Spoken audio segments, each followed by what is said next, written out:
Cadillac is set to announce driver lineup with a shock change. Red Bull is behind with its engine development. Do consider subscribing to the channel. Let's get into the latest F1 news. Alright, let's talk about something that has the F1 world buzzing right now. Cadillac's potential driver lineup for their Formula One entry, and why Sergio Perez and Valtteri Bottas are the names that make the most sense. Now, before you roll your eyes and think, oh, it's just silly season speculation again, stick with me, because the reasoning behind these two names actually paints a bigger picture of how new teams think when they enter Formula One. And trust me, this is way more strategic than it first appears. So here's the hook. Cadillac isn't just looking for any drivers. They're looking for drivers that bring three things to the table: experience, marketability, and stability. And when you think about it, Perez and Bottas check all three boxes almost perfectly. Let's start with Sergio Perez. On paper, he's in a really interesting position right now. Perez is still at Red Bull, but his seat is one of the most talked about in F1. With rumors constantly swirling about whether he'll stay or go, it's no surprise his name is being linked elsewhere. And here's why Cadillac would love him. Perez is a proven race winner. He's not just a midfield guy who sometimes sneaks into podiums. He's beaten the best, and on multiple occasions. But more than that, Perez brings an entire market with him. And I don't just mean fans, I mean sponsors, businesses, and a huge following from Mexico and across Latin America.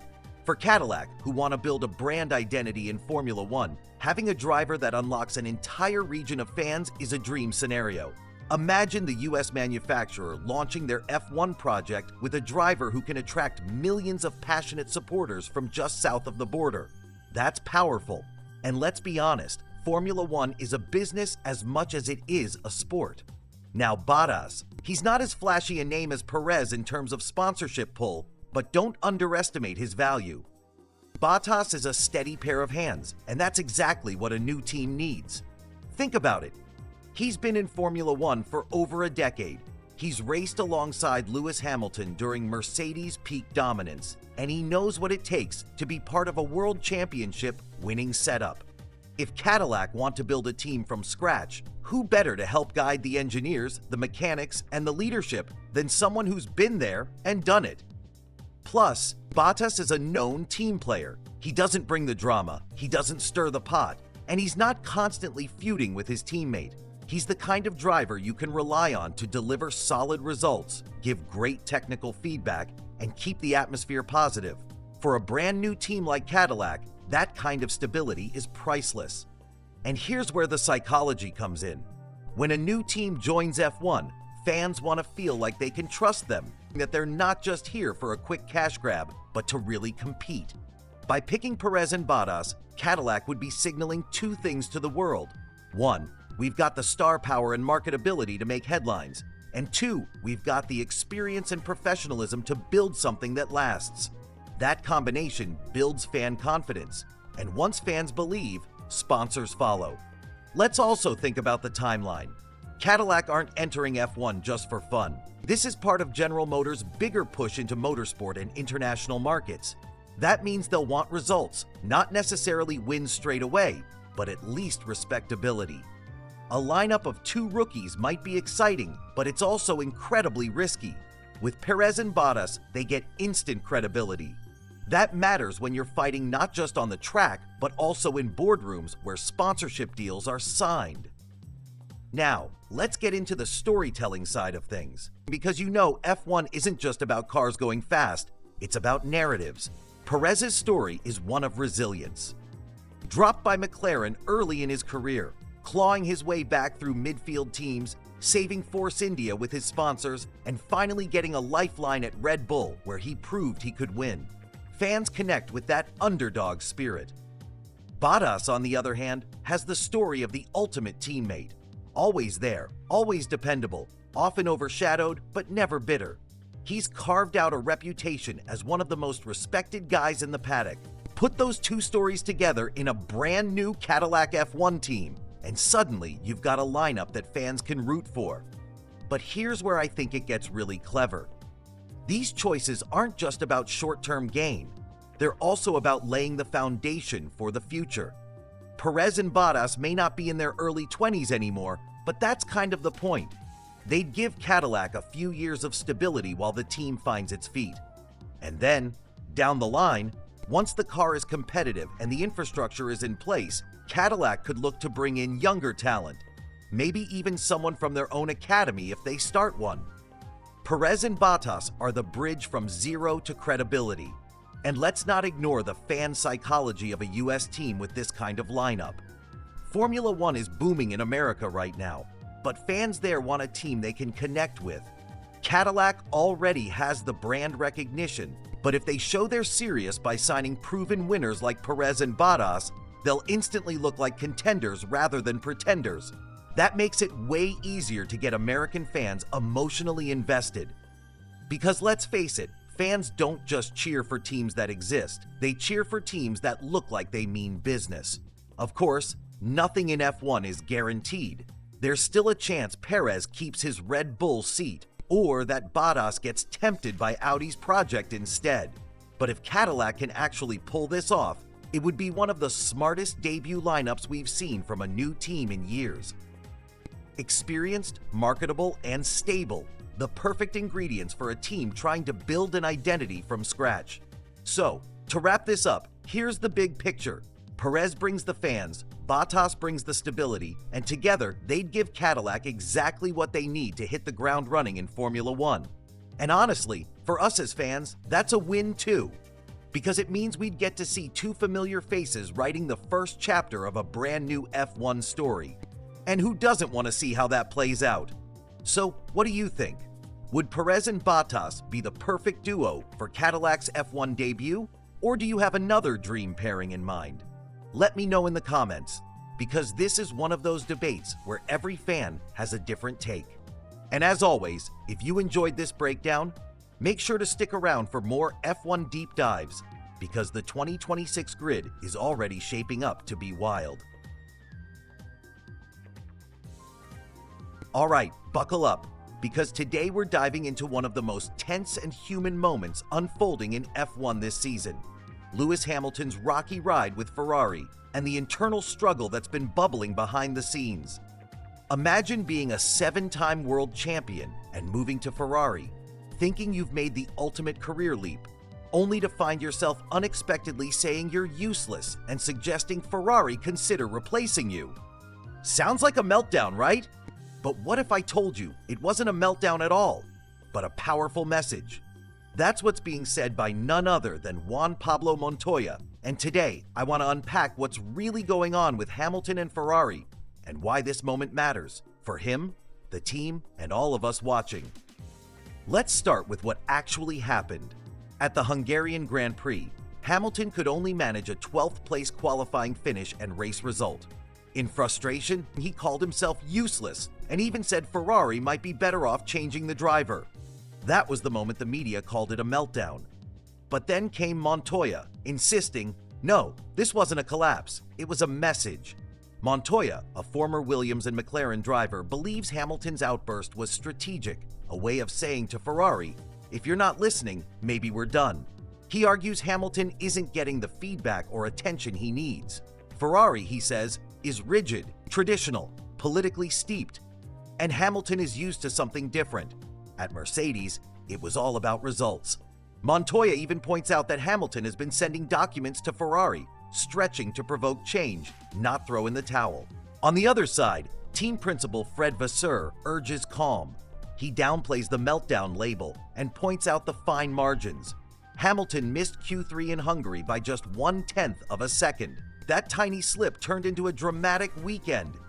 Vasseur also says Hamilton is a self-critic, sometimes too extreme in his reactions, especially to the press, but that he usually calms down once back in the briefing room. But this isn't just politics and strategy, it's human psychology. Hamilton is under immense pressure. At 40, chasing an 8th world title, adjusting to Ferrari's culture, and comparing himself to legends like Schumacher, it's a mental beast. Add Ferrari's lack of patience for internal drama, and it's a pressure cooker. An emotional, I'm useless can be seen as surrender or as a wake-up call. Bernie Ecclestone even floated the idea that maybe Hamilton should retire rather than continue struggling. But others, like Toto Wolff and F1 CEO Stefano Domenicali, still believe Hamilton has unfinished business.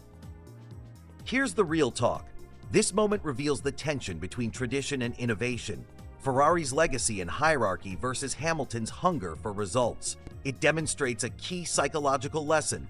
Sometimes bold emotional expressions aren't breakdowns, they're deliberate, persuasive tools for demanding change. And right now, Hamilton isn't giving up. He's saying, "Listen to me or step aside." That's something only legends get to pull off. So what do you think?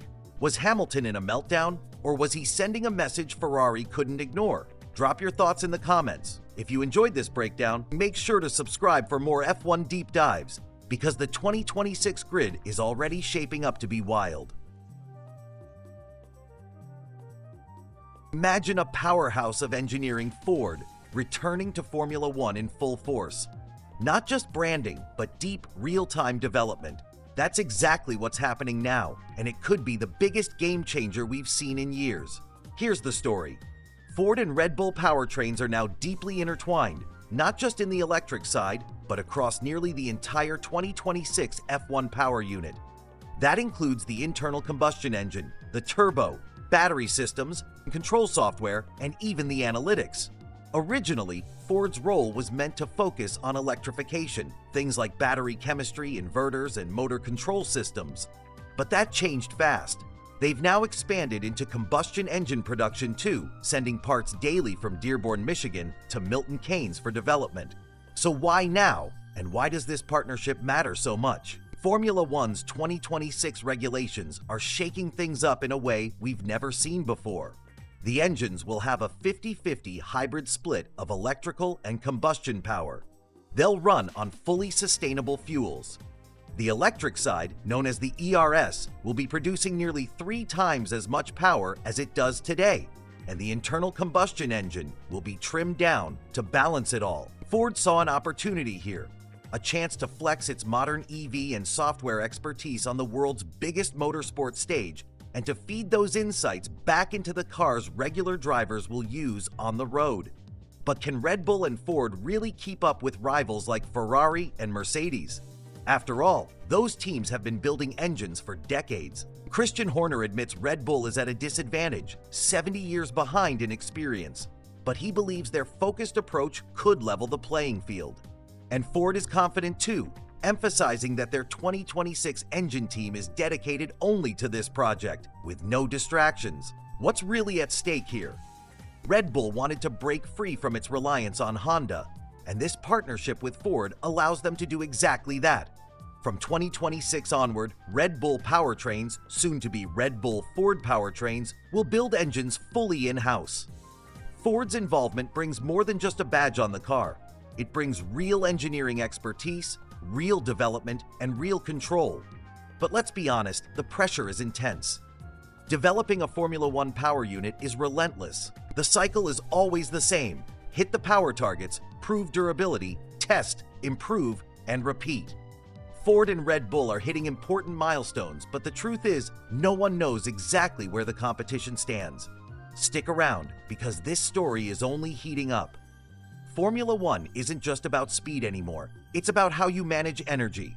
The team that masters the balance between electric power and combustion power could dominate the next era of the sport. And this isn't just about engines, it's about legacy. Ford is stepping back onto the stage where it once reigned supreme. Red Bull is taking control of its own destiny, and together they might just rewrite the Formula One rulebook. By watching this video, you've stepped inside that story. You've seen the bold moves, the breakthroughs, and the ambition.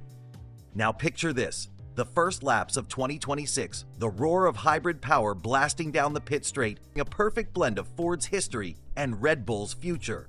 If you're hyped about Ford's return and what it could mean for Red Bull and for Formula One's next generation era, make sure to subscribe, drop a comment with your predictions, and buckle up, because 2026 isn't just a race, it's a revolution. Ever wondered what happens behind the scenes between Formula One's fiercest rivals? Today, you're about to discover a psychological tactic Max Verstappen used to get under Lewis Hamilton's skin. A mind game so subtle it changed the power dynamic in their rivalry, and almost nobody noticed it at the time. Picture the 2021 season. The pressure is unbearable. Two titans at the peak of their careers, neck and neck. On one side, Lewis Hamilton, the 7-time world champion, calm, meticulous, and precise. On the other, Max Verstappen, the hungry challenger, relentless, aggressive, and determined to make his mark. What played out on track was intense, but what few people saw was the mental war being waged off the circuit, and Max had a secret weapon. According to his former performance engineer, Bradley Scanes, Verstappen found a clever way to disrupt Hamilton's routine and chip away at his composure. The setting was ordinary enough: the post-race cooldown room and press conferences. After each session, the top 3 drivers would regroup backstage, change out of their race suits, and prepare to face the media. Hamilton, as always, had a system. He would take his time, carefully changing, adjusting his look, staying composed before stepping out in front of the cameras. But Verstappen noticed something. The more he lingered, the more Hamilton had to wait. So Max leaned into it. He would deliberately take his time, not just a quick change of the race suit, but the full outfit swap. Slowly, deliberately, piece by piece, with no rush at all. While Hamilton stood waiting, Verstappen made him wait longer. What looked like casual preparation was actually a psychological jab. This might sound trivial, but Scanes revealed the truth. It was a power play. His exact words were, "It was just a power trip thing to say, we're not waiting for you anymore. The baton's passed, and we're taking over from here." That is textbook psychological warfare. A subtle but powerful signal.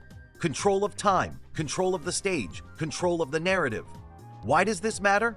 Because at the elite level, the mental game is often the deciding factor. Every driver on the grid is fast. Every champion has skill.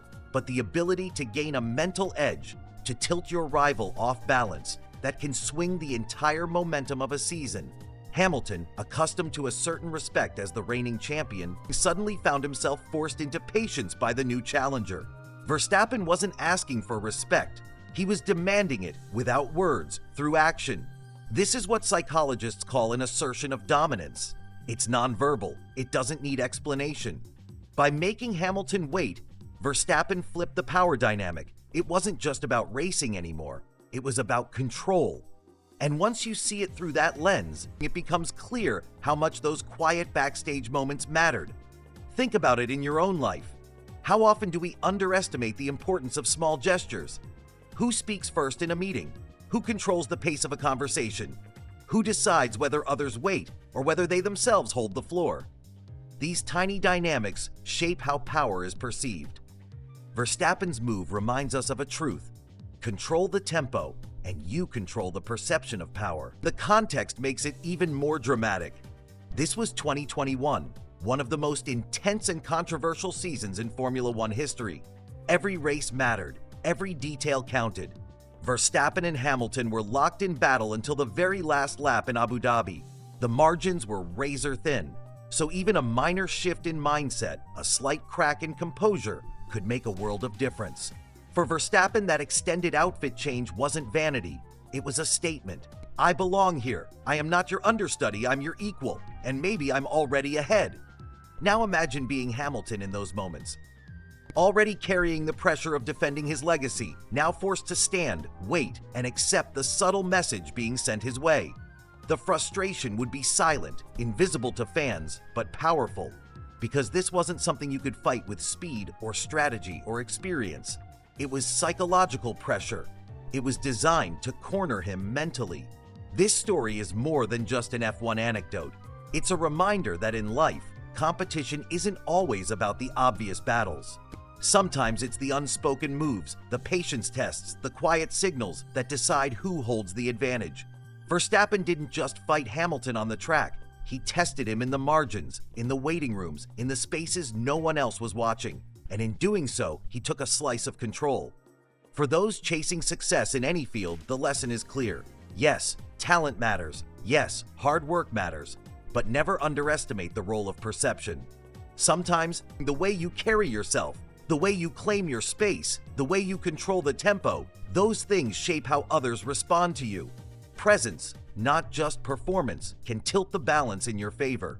Max Verstappen understood this instinctively, and that instinct helped him carve out his place at the very top of the sport.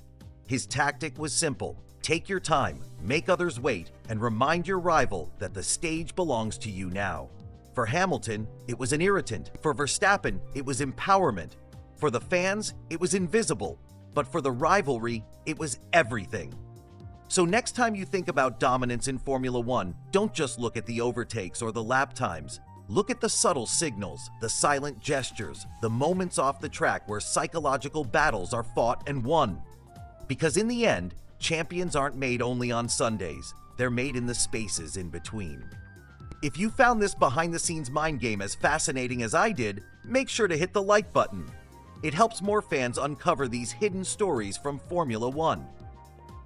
And if you're not subscribed yet, join us now, because we'll keep exploring the rivalries, the psychology, and the untold details that make this sport more than just a race. What do you think Hamilton was feeling in those moments? Did Verstappen's tactic give him the edge? Share your thoughts in the comments. I'd love to hear your take. And don't miss our next episode, where we'll dive into another unseen psychological battle that reshaped the world of sport. Thanks for watching. Until next time, remember this: the boldest moves are often made in silence.